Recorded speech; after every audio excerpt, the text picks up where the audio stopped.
ಮಹಾರಾಷ್ಟ್ರದಲ್ಲಿ ಮಳೆಗೆ ಘನಘೋರವಾದಂತಹ ದುರಂತ ಸಂಭವಿಸಿದೆ. ದೇವಸ್ಥಾನದ ಗೋಡೆ ಕುಸಿದು 6 ಭಕ್ತರು ದುರ್ಮರಣ ಹೊಂದಿದ್ದಾರೆ.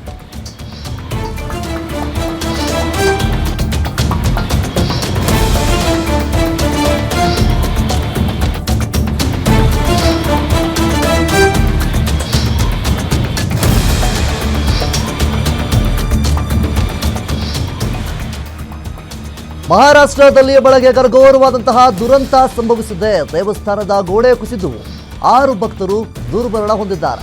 ಈ ದುರಂತದಲ್ಲಿ ಈಗಾಗಲೇ 14 ಮಂದಿಗೆ ಗಂಭೀರವಾದಂತಹ ಗಾಯಗಳು ಕೂಡ ಆಗಿದೆ. ಹಲವರು ಗಂಭೀರವಾಗಿದ್ದಾರೆ. ಮಹಾರಾಷ್ಟ್ರದ ಸಾಂಗ್ಲಿಯಲ್ಲಿ ನಡೆದಿರುವಂತಹ ದುರ್ಘಟನೆ ಇದು. ಜಾಟ್ ನಗರದ ಮುರುಗುಬಾಯಿ ಮಂದಿರದ ಬಳಿ ಅವಾಂತರ ಸೃಷ್ಟಿಯಾಗಿದೆ. ಮೃತರಿಗೆ ಈಗಾಗಲೇ ಸಂತಾಪ ಸೂಚಿಸಿದ್ದಾರೆ ಪ್ರಧಾನಿ ನರೇಂದ್ರ ಮೋದಿ ಅವರು ಸಹಿತ.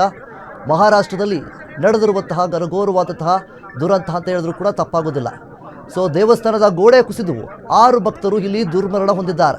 ಮಳೆ ಅಭಾವ ಒಂದು ಕಡೆ, ಈ ರೀತಿಯಾಗಿ ದೇವಸ್ಥಾನದ ಗೋಡೆ ಶಿಥಿಲಾವಸ್ಥೆಗೊಂಡಿತ್ತು ಅಥವಾ ಆಗತಾನೆ ನಿರ್ಮಾಣ ಮಾಡ್ತಾ ಇದ್ರು ಏನೋ ಗೊತ್ತಿಲ್ಲ.